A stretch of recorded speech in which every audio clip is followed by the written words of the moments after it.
നമ്മൾ ദൈവത്തിൻ്റെ പോരാളികളാണ്. നമ്മൾ തോറ്റുകൊണ്ടേ തുടങ്ങുള്ളൂ. പക്ഷേ നമ്മൾ അവസാനം കപ്പടിക്കും. അങ്ങനെ പറഞ്ഞ ടീമാണ്. പക്ഷേ 2026 IPL ആദ്യത്തെ കളി തന്നെ ഞെട്ടിച്ചുകൊണ്ട് ജയിച്ചു. പിന്നെ പടക്കായിട്ട് ഒരു 3-4 കളി അങ്ങ് തോറ്റു. എനിക്കും ഈ ചെന്നൈയുടെ കാര്യം പറയും പോലെ തന്നെയാണ് മുംബൈയുടെ കാര്യം. വിജയുടെ ഡയലോഗ് പറയുമ്പോൾ രണ്ട് പേർക്കിടയിൽ താനേ പോട്ടിയെ, ഒന്ന് മുംബൈ ഇന്ത്യൻസ്, പിന്നെ ഒന്ന് CSK. എല്ലാ കാര്യത്തിലും ഇത് തന്നെയാണ്. ഇപ്പം ടീം സെലക്ഷൻ ആണെങ്കിലും ക്യാപ്റ്റൻസിയുടെ കാര്യത്തിലാണെങ്കിലും രണ്ടുപേരും അടിപൊളിയാണ്. ഇപ്പോൾ മുംബൈ ഇന്ത്യൻസിൻ്റെ കാര്യം എടുത്തു കഴിഞ്ഞാൽ നന്നായിട്ട് ക്യാപ്റ്റൻസി തൊട്ടുന്ന രോഹിത് ശർമ്മയെ ചവിട്ടിപ്പുറത്താക്കി. നേരെ ഹാർദിക് പാണ്ഡ്യ വന്നപ്പോൾ ഈ പാണ്ഡ്യ ഒരു ആറ്റിറ്റ്യൂഡ് കൊണ്ട് നമുക്ക് തന്നെ ഒരു നിവർത്തിയില്ല. ശരിക്കും ഈ മുംബൈ ഇന്ത്യൻസിൻ്റെ ഫാൻസ് ഇന്ത്യയിലുള്ള ഏകദേശം ആൾക്കാരായതും അത് ദൈവത്തിൻ്റെ സ്വന്തം ടീമായതുകൊണ്ടാണ്.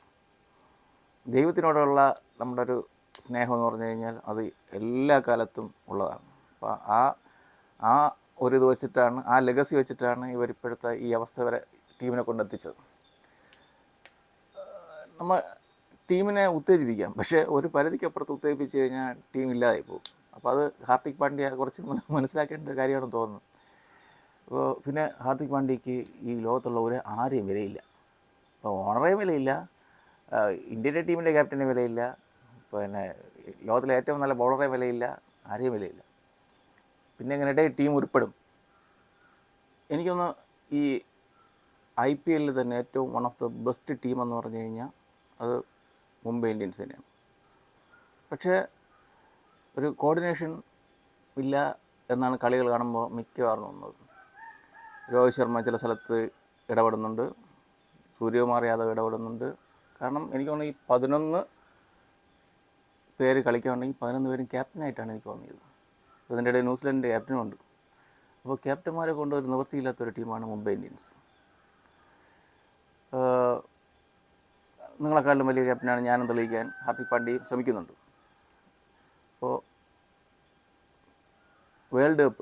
T20 വേൾഡ് കപ്പ് നേടിയ ടീമിലുള്ള 4 പേരുള്ള ഒരു ടീമാണ്.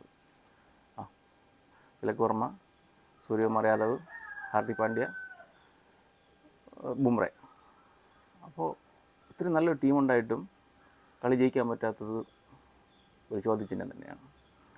ഇപ്പോൾ സൂര്യകുമാർ യാദവിൻ്റെ കാര്യം പിന്നെ പറയണ്ട, എന്ത് ചെയ്യുക. പിന്നെ തിലക് വർമ്മ കഴിഞ്ഞ അവസാനത്തെ കളിയിൽ ഹാർദിക് പാണ്ഡ്യ കുറച്ച് ചീത്തയൊക്കെ വിളിച്ചപ്പോൾ കുറച്ച് മോട്ടിവേഷൻ കൊടുത്തപ്പോൾ, ചീത്ത വിളിച്ചല്ല, കുറച്ച് മോട്ടിവേഷൻ കൊടുത്തപ്പോൾ ഉള്ള 100 അടിച്ച് ടീം വിജയിക്കുകയും ചെയ്തു. പക്ഷേ ആ മോട്ടിവേഷൻ ഹാർദിക് പാണ്ഡ്യയ്ക്ക് സ്വന്തം കാര്യത്തിലില്ല. ബൗൾ ചെയ്യാൻ വരുമ്പോൾ റണ്ണ് കൊടുക്കും, എന്നിട്ട് ആറ്റിറ്റ്യൂഡ് ഇട്ട് നടന്നു പോകും.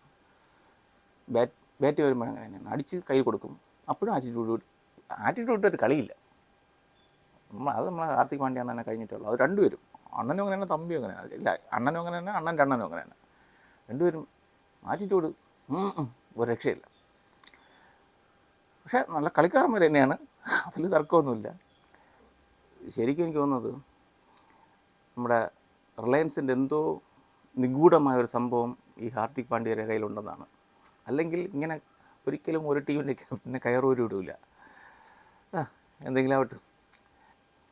ഈ ലോകത്തിലുള്ള ഏറ്റവും നല്ല കളിക്കാരന്മാരെല്ലാവരെയും മുംബൈ ഇന്ത്യൻസ് വാങ്ങിച്ച് അവരുടെ സ്റ്റോക്കിൽ വെച്ചിട്ടുണ്ട്. കാരണം വേറെ ഒരു ടീമും പിന്നെ എടുത്ത് കളിപ്പിച്ച് ഇവരെ പോയിൻ്റ് ടേബിളിലൊന്നും താഴോട്ടാക്കരുത്. പക്ഷേ ഇപ്പോൾ ഓൾറെഡി അവനെ പോയിൻ്റ് ടേബിൾ താഴെ തന്നെയാണ്. അടിവാരത്ത് 10-12 ട്രോഫിയാണ് അടിവാരത്ത് കിടക്കുന്നത്. എന്ത് പറയും 2026 IPLൻ്റെ കാര്യം.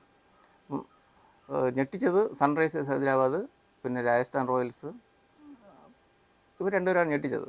പിന്നെ പഞ്ചാബ് സൂപ്പർ കിങ്സ് ഒരിക്കലും ഞെട്ടിച്ചില്ല, കാരണം അവരെ ക്യാപ്റ്റനും അങ്ങനെ തന്നെയാണ്, ടീമും അടിപൊളിയാണ്. സത്യം പറഞ്ഞാൽ മുംബൈയുടെ കളി ചില സമയത്ത് കളി കാണാനുള്ള ഒരു മൂഡ് വരുന്നില്ല, അത്രയ്ക്ക് നമ്മൾ വെറുപ്പിച്ച് കളയും. എന്തുപോലെ നമ്മൾ ഇത്രയും വർഷം നമ്മൾ ഫോളോ ചെയ്ത ടീമിൻ്റെ ഒരവസ്ഥയാണ്. പിന്നെ എപ്പോഴും പറയും പോലെ തന്നെയാണ്, ഇത് IPL ആണ്, ക്രിക്കറ്റാണ്, എന്ത് വേണമെങ്കിലും സംഭവിക്കാം. മേളിലേക്ക് ഇടണം, താഴെ വരും പോയിൻ്റ് ടേബിളിൽ, താഴേക്ക് ഇടണം, നേരെ മേളിൽ കയറി പോകും, എന്ത് വേണം സംഭവിക്കാം. അങ്ങനത്തെ ഒരു ഇതാണ് IPL. ടീമെന്ന് വെച്ച് കഴിഞ്ഞാൽ വൺ ഓഫ് ദി ബെസ്റ്റ് ടീമാണ്. പക്ഷേ എനിക്ക് തോന്നുന്നത് ഈ ഹാർദിക് പാണ്ഡ്യ കുറച്ചുകൂടെ ഈ ബൗളർമാരെ കൈകാര്യം ചെയ്യുന്നതും കളിക്കാരന്മാരെ കൈകാര്യം ചെയ്യുന്നതും രീതി കുറച്ചുകൂടെ മെച്ചപ്പെട്ട് കഴിഞ്ഞാൽ ഒരു വേറെ ലെവൽ ടീമാവും എന്ന് തന്നെയാണ് തോന്നുന്നത്. വരെ വരട്ടു. ബൈ.